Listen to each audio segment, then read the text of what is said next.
malheureusement parcouru la presse, le sujet n'a pas retenu l'attention des journaux. Il n'est pas utile, ce genre de sujet, que le président Issa Thiroma Bakary fasse une sortie pour dire que lui, il veut rentrer au pays et que les militaires aillent le chercher pour le ramener. Le président du FFNC, oui. Candidat malheureux à la dernière élection présidentielle, qui a quitté le pays et est allé en Gambie, demande à revenir. Je pense que dans mon village, on dit généralement qu'on rentre comme on est parti. Tu es parti comment? Est-ce que quand il est parti, il était accompagné des forces de défense et de sécurité pour appeler? Je crois que le seul qui peut mobiliser les forces de défense et de sécurité, qui peut même s'adresser à eux, c'est le président de la République élu, qui a prêté serment et qui est le chef des armées, dont des forces de défense et de sécurité. Je pense que le président Issa Thiroma, dans sa stratégie de survie, veut simplement de survie exister, politique. oui justement, veut simplement exister. On l'a peut-être oublié. Depuis quelque temps, vous avez vu, il a initié un contentieux à l'international pour essayer de démontrer que le président légitimement élu n'est pas légitime. Est-ce que cette plainte va prospérer? Je n'en sais rien. Mais je crois que là, c'est un peu un président qui s'ennuie, qui souhaite peut-être retourner dans son pays. Je ne pense pas que le président de la République, Paul Biya, ait expulsé le président Thiroma du Cameroun. Je ne pense pas que ce déplacement vers la Gambie, pourquoi parler d'exil à partir du moment où au Cameroun, il reste citoyen camerounais, peut-être même la bienvenue pour la construction de ce cher et beau pays. Mais de là, je crois que là, il excelle quand même dans la provocation du régime. De là à appeler les forces de défense et de sécurité d'aller le chercher, peut-être de l'installer au pouvoir. Est-ce que c'est le rôle des forces de défense et de sécurité d'installer les politiciens au pouvoir? Non. C'est le suffrage universel qui installe les politiciens au pouvoir via une élection, et il y a des instances habilitées à proclamer qui est vainqueur à une élection. Je pense que cela a déjà été fait. Mais je peux analyser... C'est que par là, il est en train de vous dire qu'on n'a pas encore tourné la page de cette élection. La page est tournée sur le plan juridique, mais peut-être que lui, en tant que politicien, ne l'a pas encore tournée. Vous savez, quand on a été peut-être pas défaitiste, mais quand on a essuyé une défaite, si vous voulez, c'est plus approprié, à une élection, on continue avec les lamentations. Quand on tape sur un chien, on ne peut pas l'empêcher de pleurer. Pas pour dire que le président Issa Thiroma est un chien, c'est une figure, c'est une formule. Il est dans ses lamentations. Peut-être que c'est pour lui une façon de justifier cette défaite électorale à l'endroit de ses partisans, à qui peut-être il a promis une victoire. Donc ça, c'est des problèmes, ce sont des lamentations d'un leader politique qui veut certainement justifier ses contre-performances, peut-être remobiliser ses troupes, revenir au pays et aussi se rassurer de ce que s'il revient au pays, peut-être qu'il ne sera pas inquiété. Se serait-il rendu coupable de certaines exactions et est-il peut-être dans le viseur de la justice au cas où il revient au pays? Il faut que son retour soit précédé d'un certain plaidoyer, d'un certain discours. Peut-être que à partir de là, il bénéficiera, entre guillemets, d'une certaine, si vous voulez, peut-être pas grâce, mais le pouvoir fermera peut-être les yeux sur certaines exactions commises pendant la crise post-électorale et qui pourraient être mises à son actif. Dans cette sortie, on a l'impression, Éric Foyette, qu'il y a une subtile réponse à votre dernière sortie sur ce plateau. Il précise de venir me chercher là où je suis, en Gambie. Parce que vous êtes de ceux qui disaient que Issa Thiroma n'est pas en Gambie. Il en profite pour vous dire que lui, il y est effectivement. Et j'ai bouffé la tontine pour ça, hein, vous savez. Je salue... je vous ai vu à la clinique. Je salue mon ami Valsero, à qui je donnais les repas et que j'ai aidé à produire quelques albums. Finalement, tout le monde a aidé Valsero. Et qui m'a remercié avec des insultes, comme on sait bien le faire au Cameroun. Je salue aussi le grand frère J. qui a pris la peine de m'avertir qu'il allait me saquer. Au moins, lui a été courtois, au moins dans ce sens-là. Mais je voulais quand même dire quelque chose pour ne pas rentrer dans un débat inutile. Si je dis que je suis à Info TV à Yaoundé et que quelqu'un me dise que non, tu es à Douala, je crois que c'est simple de faire un tour de ville. Et le débat est clos. Quand j'ai dit ça, il est très important que je revienne ici pour dire que il est possible que je me trompe. Je suis un être humain. Monsieur Thiroma en a aussi un. Et en plus, un très grand politique. Mais je crois qu'il peut faire taire la polémique en faisant un simple tour de ville à Banjul. Et on saura qu'il est effectivement en Gambie ou pas. Sauf s'il est enfermé. Parce qu'il faut le dire ici, lorsque vous appelez une armée d'un pays extérieur à venir vous chercher dans un pays autonome, ça pose un certain nombre de questions. Est-ce qu'il est retenu là-bas de force? Est-ce qu'il jouit de toute sa liberté? Je pense qu'il n'aurait pas pu faire peut-être ce discours s'il était dans des conditions d'incarcération. Mais je pose des questions. Je dois rappeler quand même que je suis cadre d'un parti qui ne s'attaque pas aux adversaires politiques, uniquement à mes frères et amis comme Simon Metsengue, qui sont des braves Camerounais qui essaient de défendre l'indéfendable. Mais en dehors d'eux, on a pour consigne de respecter les positions, les stratégies des autres partis. Donc j'estime que M. Tiroma assume pleinement ses responsabilités lorsqu'il monte au créneau pour dire qu'il appelle l'armée de venir le chercher. Comment, par où, en passant par le Nigeria, par vol spécial, est-ce que c'est le BIR? Je pose quand même un certain nombre de questions. Qui l'a fait sortir? Est-ce aussi l'armée qui l'a fait sortir du Cameroun? Est-ce depuis un avion, un hélicoptère? Le cachet de sortie qu'il a sur son passeport, est-ce un cachet de sortie de la police d'immigration camerounaise? Est-ce qu'il est clandestinement sorti du pays? Je pense qu'il y a un certain nombre de questions que le Camerounais lambda se pose et qu'il y a une hypocrisie à vouloir faire comme si, je le dis très ouvertement, j'ai soutenu M. Issa Tiroma Bakary. J'ai fait gratuitement un logiciel, et ça presque à la dernière minute, de contrôle et de supervision des élections que je lui ai offert, auquel il est utilisé en grande partie. J'ai mis à mon niveau mon expertise parce que j'étais amoureux du Cameroun et voulant le changement. Ça, je ne me cache pas. Maintenant, ai-je le droit, une fois qu'il est parti ou que je découvre qu'il soit parti, de demander dans quelles conditions est-ce qu'il est parti et de demander où est-ce qu'il se retrouve exactement? Je pense que oui. Mais dans notre contexte politique où on aime un peu caresser le chien dans le sens des poils, cela peut susciter de l'émoi, cela peut faire taxer une autre personne qui court au Cameroun, hein, parce que je veux rappeler qu'à la différence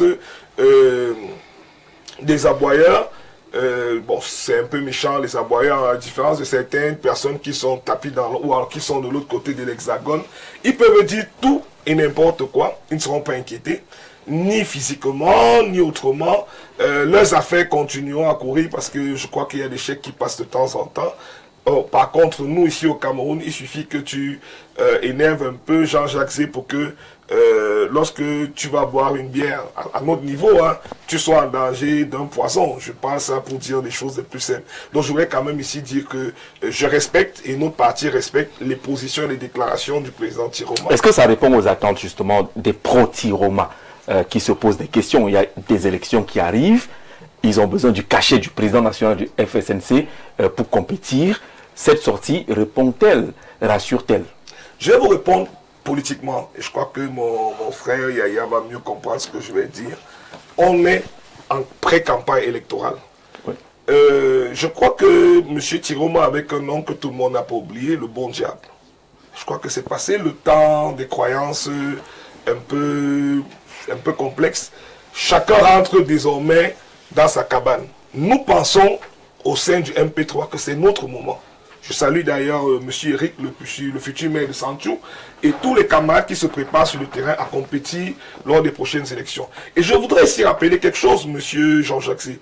L'une des régions qui a le plus voté pour M. Tiroma, c'est l'Ouest Cameroun, où il n'est pas originaire, ce qui est un paradoxe. Et vous pouvez donc comprendre que le FNC lui-même n'était pas assez implanté là-bas. C'est parce qu'il y avait une volonté manifeste, comme dans beaucoup d'endroits du Cameroun, où les gens n'ont pas eu d'autre choix et se sont dit, bon, on va choisir le bon diable, comme cela a été dit pendant les élections. Et je profite de l'occasion pour appeler les nombreux militants à gauche et à droite, hein, qui... militants de quoi? Militants de l'opposition. Ah d'accord. Qui se préparent... Ce n'est pas un parti, hein, l'opposition. Non, ce n'est pas un parti, mais c'est un ensemble de personnes qui aiment le Cameroun d'abord, je voulais le dire, parce que nous, par exemple, c'est les patriotes, et qui souhaitent conquérir des postes que vraiment nous sommes ouverts. Le MP3. Le MP3 est ouvert au débat national, est ouvert au débat avec toutes les formations, même le FSNC, même le président Tiroma. Je sais que les frères comme les Yaya Bello, leur porte est toujours, leur portail, parce qu'ils n'ont plus une porte, ils ont un portail toujours grand ouvert. Et vraiment, je pense que le message est clair, il n'y a pas de polémique avec M. Tiroma. Alors, dans cette sortie, il y a une notion qui revient, celle de l'exil. Issa Tiroma se présente comme étant un exil forcé du côté de la Gambie et appelle l'armée camerounaise à aller le récupérer. Quelle est la lecture pour que le Camerounais qui nous écoute essaie de comprendre un peu? Bon, je crois que la lecture qu'il faut faire de ça, c'est que il faut que Tiroma nous dise d'abord comment il est sorti du pays. Ok, il est sorti, y avait-il des poursuites contre lui? Je n'en sais rien. Et lui-même déclare qu'il est en exil. Bon, je ne sais pas, peut-être là-bas il a eu un asile politique. Je ne sais pas, je prends ces propos de lui. Mais de toutes les façons, à notre connaissance, sauf si je me trompe, je ne crois pas qu'il y ait des poursuites contre lui, ici au Cameroun. Bon, je crois que politiquement, c'est mon point de vue, hein, j'ai envie de dire quel gâchis. Parce que même si il n'a pas pu remporter l'élection présidentielle, il a quand même fait un bon score. C'est-à-dire que depuis le retour au multipartisme en 1990, c'est le meilleur score. C'est le meilleur score après le parti au pouvoir. Donc, il aurait pu capitaliser cela derrière aux élections locales. Mais, comme je dis toujours, les haineux vont toujours nous flinguer et nous allons toujours le dire, on va continuer à dire, c'est que il ne faut jamais, dans les stratégies politiques, intégrer le radicalisme. Vous ne pouvez pas dire tout ou rien, non. Ça passe ou ça gâte, non. C'est-à-dire que l'élection présidentielle est passée, on a fait les décomptes, les gens n'étaient pas d'accord avec les résultats. Il y a des instances. Le match se joue sur le terrain, le périmètre là. C'est combien? 180 sur 80. Ça dépend, ça s'appelle le volleyball. Hein. Le foot, je parle du football. Ça se joue sur le terrain.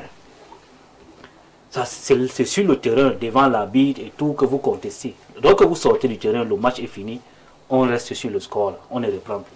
Je crois que c'est comme ça. Donc, il serait resté dans, j'ai envie de dire, le respect des institutions, même s'il n'est pas d'accord. Je prends l'exemple de notre parti. En 92, on n'était pas d'accord avec les résultats de l'élection présidentielle. Je crois que c'était aussi le 12 octobre 92. Mais nous nous sommes inclinés devant la décision de la Cour suprême, pas devant les résultats. Parce que nous n'étions pas aussi d'accord. Voilà pourquoi on avait saisi la Cour suprême. On n'avait pas demandé aux gens d'aller dans les rues, de faire des villes mortes et tout, parce qu'il y a aussi un risque. Lorsque vous envoyez les gens dans la rue, ils ne vont pas trouver des fantômes dans la rue. Ils vont trouver l'armée. Parce que pour moi, celui qui a tiré sur les populations est aussi responsable au même niveau que celui qui a envoyé ces populations vers ces forces de défense. -là. Vraiment, ils sont au même banc d'accusés. C'est pour ça que nous, à l'UNDP, notre président a été responsable. Pas demander à quelqu'un d'aller se mettre dans la rue pour se faire écraser par des chars, pour recevoir des balles. Or, la stratégie, l'approche du FSNC, moi je l'ai trouvé trop radicaliste. Ça pouvait passer, il pouvait prendre le pouvoir avec une révolution, ça pouvait aussi échouer et avec des conséquences à long terme. Donc moi je dis quel gâchis. Vraiment avec 37%, même si vous contestez les résultats, derrière tout de suite là, il y avait... Il n'a pas 37%, hein. C'est quoi? C'était 35. C'est Frunzi qui a eu 37%. Voilà, donc 35%. Je crois que derrière, il fallait capitaliser. Parce qu'au départ, à l'élection avant l'élection présidentielle, le FSNC n'avait pas un ancrage aussi territorial que ça. D'ailleurs, tous les lieutenants avaient démissionné. Les Salman avaient démissionné. Les Yerima Dewa avaient démissionné. Le FSNC, je crois, n'avait qu'un seul sénateur nommé à la avait été acheté. Bon, démissionné. On prend l'acte qui a été posé. Il y avait une occasion pour ce parti d'avoir encore une assise territoriale avec les élections qui viennent. Parce que le processus de changement aussi, il est long. Surtout quand vous avez un régime qui a d'abord prospéré dans le parti unique, c'est-à-dire que dans le cadre du parti unique, l'élection se faisait en interne, c'était l'unique en interne. Donc le parti s'ouvre. Donc pour le renverser, ce n'est pas facile. Mais restons dans le jeu démocratique. N'amenons jamais les populations à aller affronter à main nue une armée qui fait une opération de maintien de l'ordre. Parce que dans tous les pays du monde, il y a les opérations de maintien de l'ordre. Même quand les marches et les manifestations sont autorisées, il y a quand même la police et la gendarmerie. Quand vous envoyez donc le peuple dans la rue, on a même vu des gens qui n'avaient rien à cirer là-dedans, qui partaient casser les boutiques pour prendre du poisson et autres. Bon, c'est l'expression peut-être, pas peut-être, mais sûrement d'une population, des gens qui ont faim et tout, d'accord. Mais amener ces gens à aller affronter des gens armés, vous attendez à quoi? À un bain de sang. Donc, je conclue rapidement sur prise de position pour dire que vraiment il faut regretter la haine qui a été instaurée dans la place publique. C'est-à-dire qu'aujourd'hui, vous êtes catalogué dans la place publique pro ou contre Chiroma. Dès que vous dites quelque chose qui ne cadre pas avec ces fanatiques, parce que ça c'est le fanatisme. Pour moi c'est le fanatisme. Non, tout de suite vous êtes déchiqueté partout. On prend votre nom, on balance partout, vous êtes des traîtres, vous êtes des ceci, vous êtes de cela et tout. Ce n'est pas bon. Restons dans le débat politique. Tout à l'heure nous avons parlé du recensement. Moi je dis l'approche qui est là, ce n'est pas une bonne approche. Je n'ai pas fait de la haine contre Simon. J'ai donné mes arguments, j'ai même fait des propositions. J'ai dit par exemple que soit il faut proroger ces trucs-là, on revoit la stratégie, soit il faut recommencer. C'est une proposition. Je n'ai pas dit que tous ceux qui sont contre moi sont des fous, il faut les tuer. Oh, ils ont pollué, ils ont tué le débat politique. D'accord. Alors, le débat politique reste donc ouvert. Issa Chiroma Bakary, deuxième à l'élection présidentielle, à l'approche des prochaines consultations, son absence n'est-elle pas, comme Yaya l'a dit, un véritable gâchis pour l'opposition, président Aminou? Moi, Jean-Jacques, d'après tout, d'abord, j'ai dit bonsoir au président Chiroma. Moi, je fais partie des hommes fair play. Quand tu es dans le milieu des sports, il faut être toujours fair play. Et ce que je vais vous dire, monsieur Jean-Jacques, moi, je n'aime pas me mêler dans les problèmes de Chiroma, ministre Sadi, Paul Biya, René Sadi, l'autre là, ministre Bello Bouba, Hamadou Moussafa. C'est des gens qui ont grandi ensemble, même mère, même père. Ils se connaissent très très bien. Avec le président Paul Biya. Vous comprenez? Oui. J'ajoute pour bien. Oui, ils se connaissent très très bien. C'est les mêmes gens. Le président Biya connaît le nord plus que même son sud là. Donc, si aujourd'hui il dit que l'armée vient lui chercher, son frère est en Suisse. Il y a les DST qui sont là-bas. Hein? On peut aller lui chercher. Son frère en Suisse, mais en Gambie. Son frère, son président, il est en Suisse. Et lui, en Gambie. Il est en Gambie. Il parle du Cameroun. Attends. Il y a général Amougou qui est SP du président Biya qui est là-bas. Il y a l'autre là, conseiller là, Fouda, qui est là-bas. Donc. Qu'il appelle son frère. Et même là, il peut aller, le président peut aller lui dire que d'aller lui chercher et revenir. C'est pour cela que je dis que la politique est trop compliquée, M. Jean-Jacques. Vous comprenez? Il peut même revenir ensemble au Cameroun. Moi, je ne soutiendrai jamais la politique de M. Issa Chiroma. Il est président d'un parti politique. Il a sa part de projets de société. Moi, j'ai ma part de projets de société. Hein? Quand on faisait les élections préparées là, il y avait 62 partis politiques. On s'est retrouvés au comité central. Donc, si les élections sont déjà finies, tout le monde doit comprendre que les élections sont déjà finies. Maintenant, qu'est-ce qu'on doit faire pour se préparer pour 2032? Parce que le ministre Chiroma, on était ensemble dans l'ANDP. Il est sorti, il a créé son parti en 2007. Moi, j'ai créé mon parti en 2008. Donc, c'est des gars qu'on a mouillé le maillot ensemble, on se connaît. Donc, d'après tout ça, là, il est musulman, il est nordiste comme moi. Mais côté politique, on ne peut jamais marcher ensemble. Il a sa part de point de vue. Marcher ensemble. Oui, il a son point de vue. Moi, j'ai mon point de vue. Donc, quand... C'est Yabelo qui dit qu'il n'aime pas les positions radicales. Le jamais n'existe pas. Non, mais il a raison. Le jamais n'existe pas. Il a raison. Il a raison. Ça veut dire que quand on dit que la politique j'étais et je suis, c'est deux mondes différents. Vous comprenez, non? Ceux qui sont sur place, avec eux qu'on avance. Et même là, quand on dit que c'est un des jeunes et des femmes, moi je ne soutiens personne, hein, Jean-Jacques. Quand quelqu'un va te dire que tel sera vice-président, tel sera... Je ne peux pas me lever 2 heures, 3 heures, j'ai pris pendant que quelqu'un est là, il ronfle, je dis que je vais lui soutenir. Moi-même là, vous pensez que ce président bien me donne vice-président ou président du Conseil économique social, ça va me dépasser? Président, nous, tous on a vu les passer étape par étape, c'est la même chose que nous-mêmes on est passé. C'est ça que vous visez, hein, le conseil. Mais bien sûr, ah, bien sûr, est-ce que je vais rentrer derrière? Il me donne poste vice-président ou président du conseil économique social. Je prends parce que celle-là ne me dépasse pas. Il y a ceux même qu'on a mouillé en maillot ensemble, ils sont déjà ministres aujourd'hui, non? Est-ce que quand moi je me lève, je soutiens le président Biya? Parce qu'il m'a donné le marché, parce qu'il m'a donné le marché, ou ils m'ont donné le moyen, ou ils ont pris 3-4 personnes à Mesquim pour mettre dans le gouvernement, je le soutiens. C'est mon président de la République, je l'aime, je l'accompagne, je soutiens son projet, mais je pense que ce qu'un ministre Chiroma, lui, s'il a décidé de revenir, personne ne peut lui dire qu'il ne revient pas, il est chez lui, c'est son pays. Mais s'il a dit que bon, il ne veut pas revenir aussi, personne là aussi dit de partir. C'est à lui aussi de décider de partir et il est parti. Donc moi je pense que moi personnellement, je peux me tromper, mais je sais que le président Chiroma avec le président Paul Biya là, face à face, ils n'ont pas de problème. Le reste, les gens peuvent dire tout ce qu'ils veulent. Il peut monter, il descend. Alors, restons sur la lecture politique. Je sais que le président Biya et Chiroma n'ont pas de problème, c'est des frères. Lecture politique de cette sortie de Issa Chiroma Bakary dans un contexte marqué par la non-présence du président Paul Biya sur place au pays et à l'approche des prochaines consultations électorales. Il y a quand même du politique à ne pas négliger dans cette sortie de Issa Chiroma. Vous savez, je tiens pour responsable une certaine opposition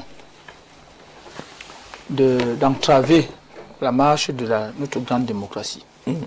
Parce qu'en réalité, on a fait du débat politique, de la contradiction, une affaire de conflit ouvert. Et ce n'est pas normal. Lorsque le président de la République, son Excellence Paul Biya, a depuis 1983 commencé à jeter les balises de la démocratie camerounaise, d'abord au sein du RDPC, pour ouvrir le pays en 1990 avec les lois de liberté, les lois et libertés de 90, de décembre 90, c'était pour que de l'antagonisme jaillit la parfaite harmonie. Ça veut dire que le multipartisme devait conférer au Cameroun une diversité de la pensée politique. Et cette diversité de la pensée politique est la crème même du développement. Et donc, on en est arrivé à un ensauvagement de la politique. Et du coup, on se retrouve avec, à la suite d'une élection, on se retrouve avec des morts. Et pourquoi? Parce qu'on a des visées nocturnes et nocives sur le Cameroun lui-même. Parce qu'une chose est sûre, c'est comme un match de football. Il y a un arbitre, il y a des équipes, tout le monde est d'accord. On se lance, on fait le comptage, on se rend compte qu'ok, voici ce que j'ai pu avoir, voici ce que j'ai pu avoir. On avance. Parce que la politique est une construction. Et donc aujourd'hui, on arrive à une situation comme celle-là. Moi, je ne voudrais pas commenter les propos d'un aîné en politique comme le président Chiroma, mais je suis dans le regret quand même qu'on en arrive à présenter cette face hideuse de la politique aux jeunes qui aiment bien la politique et qui aspirent à aller dans ce sens-là. Je pense qu'aujourd'hui, et c'est pour cela que j'ai fait une chronique, je crois il y a quelques jours, c'était hier, où je parlais, d'une trêve de bavardage. Parce qu'on a tellement désamorcé, désarçonné notre système de production avec un bavardage qui n'a plus de sens. Le FSNC a eu un score de 35% des suffrages valablement exprimés. 35%. Il a gagné dans 4 régions. Le nord, la Damawa, le littoral et l'ouest. Très bien. Même pour les bébés en politique, ils savent que les législatures municipales sont en orbite. Et donc, naturellement, le système continue. Et on se retrouve dans une situation de vouloir plonger un pays dans l'instabilité. Et 10 de nos valeureux Camerounais sont décédés pour cela. C'est très grave. C'est très grave. On a l'impression qu'on est rentré 30, 40 ans en arrière. Et ça, c'est la faute de ceux-là qui veulent faire de la politique un jeu dangereux. Non, la politique, c'est un jeu sain, c'est un jeu élégant. Dans la politique, on apprend le fair play. Je vous rappelle que nous avons perdu à l'ouest. Nous avons perdu au nord. Mais le président national dit, nous allons continuer. Il y a un meeting de remerciement pour la facilitation à l'élection du très honorable Dato, président de l'Assemblée nationale, à l'Ouest, qui est un fils de l'Ouest. Pourquoi? Pour dire, nous allons continuer à challenger, à nous battre. Souvent, les règles édictées par le code électoral. Nous allons continuer. Nous nous mobilisons pour que nous gagnons beaucoup plus de sièges de ce côté. Nous le faisons au nord. Nous avons vu le président du Sénat, Sa Majesté Aboubakari Abdoulaye, faire le tour de tous les départements pour dire ce n'est que partie remise. Nous allons gagner les élections législatives municipales. C'est ça la beauté de la politique. Et donc, nous disons que quand nous avons vu le FNC, je crois, le 30 novembre dernier, certains, et cela vous devez comprendre pourquoi certains individus veulent tuer les dynamiques démocratiques et politiques au Cameroun. Nous avons vu certains qui ont dit, nous allons aux élections régionales et autres. Pendant que d'autres disaient, non, on ne part pas, on va gâter tout, ainsi de suite, ainsi de suite, ainsi de suite. C'est pas ça la politique. Ça, nous sommes dans les égouts en ce moment-là. Donc nous pensons que il faut que le président Chiroma se ressaisisse. Il ne faut pas que la jeunesse et les générations futures gardent de lui. C'est lui qui a été un danger pour ce pays. Il propose une offre qui a été validée par 35%. Ça veut dire qu'il compte. C'est-à-dire son offre compte. Tuer cette offre-là pour des prétentions surmesurées est quand même étonnant.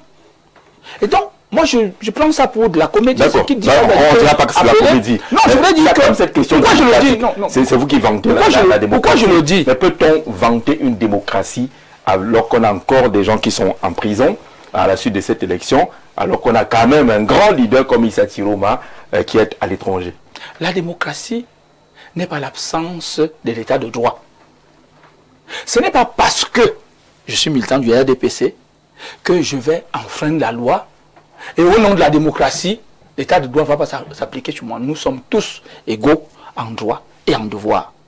Et donc, si à cause de mon acte d'irresponsabilité, le président de la République a qualifié, c'est là je crois le 6 novembre, de certains acteurs politiques irresponsables, si à cause de cela, j'ai facilité la mort d'un seul Camerounais, même ma conscience va me condamner. Il n'y a pas de responsabilité partagée en la matière? Écoutez, non. En la matière? Non, quand on parle de partager, si moi aujourd'hui, même si j'ai 2 partisans, et qu'ils leur demandent d'aller casser, on n'a pas dit aux gens d'aller casser.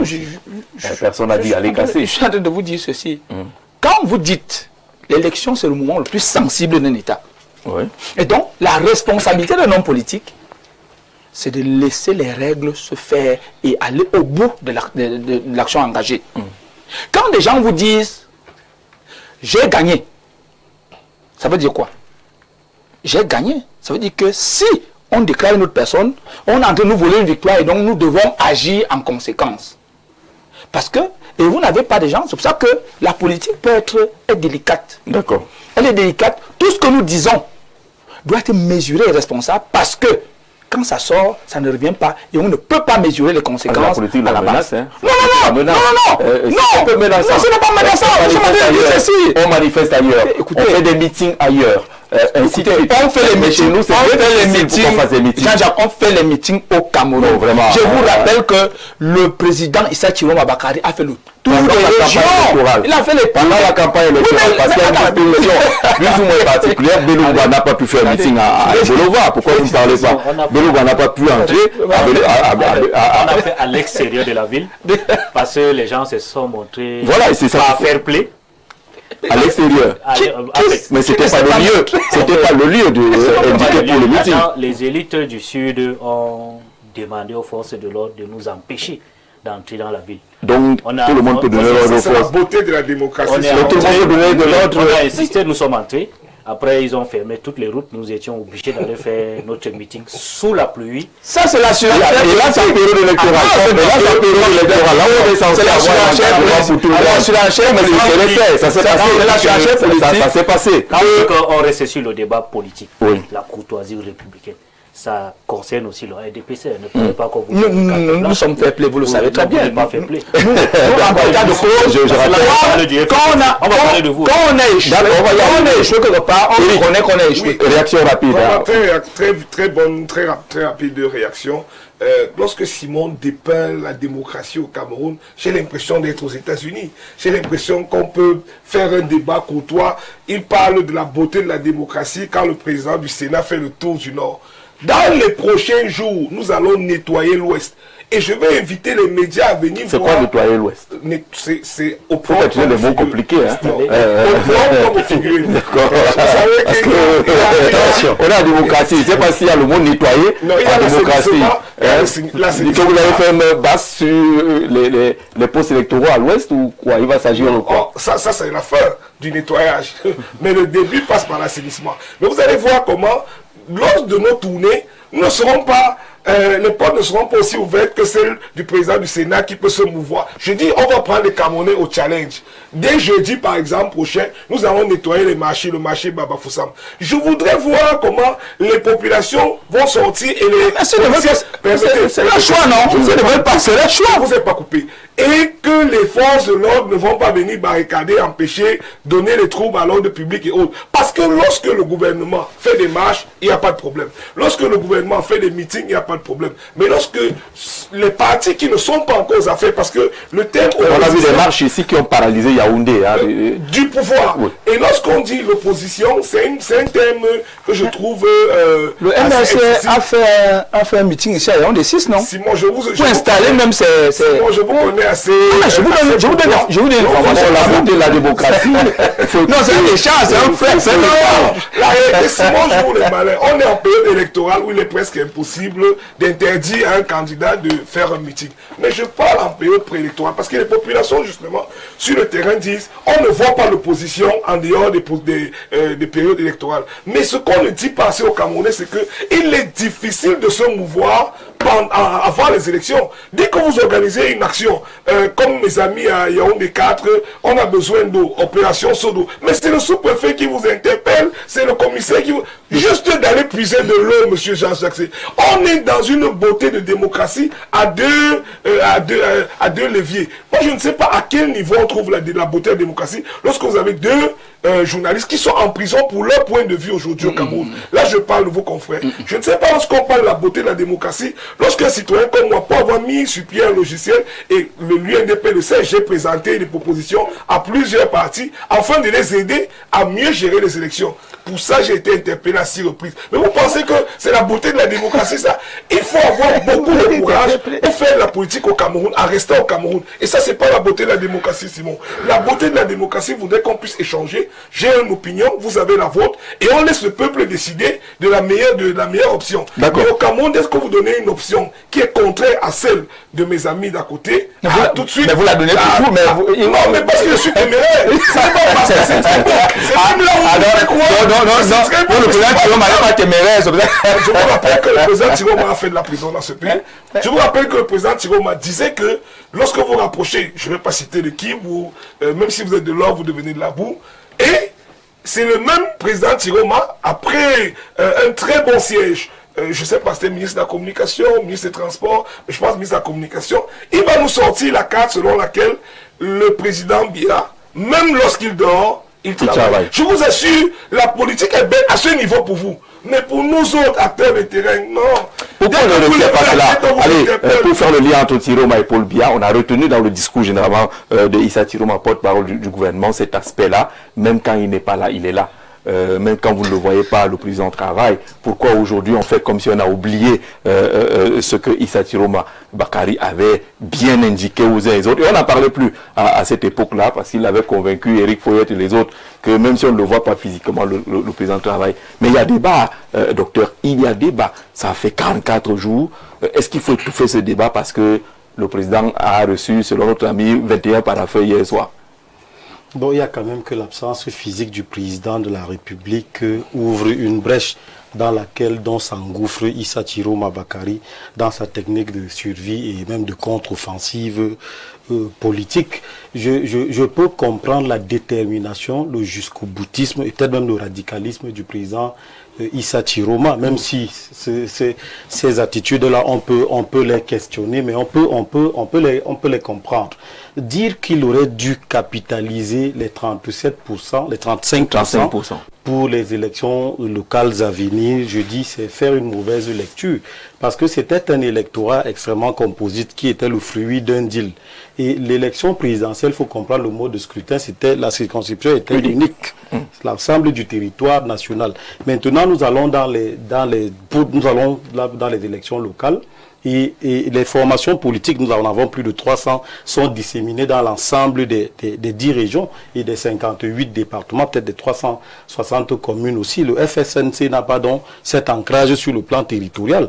Le FNC, est-ce qu'il est capable de présenter des candidats pour les législatives dans les 180 circonscriptions? Je ne pense pas. Dans les 360 communes, ça va être délicat quand on sait de manière objective que c'est un parti régionaliste qui est confiné dans le Nord. Et peut-être même dans une moindre mesure dans le septentrion. Donc il n'y a pas de possibilité pour le président Chiroma de capitaliser ou d'escompter les 35% obtenus lors de l'élection présidentielle. Maintenant, qu'est-ce qu'il faut faire? Il faut rester dans la logique, la logique du combat.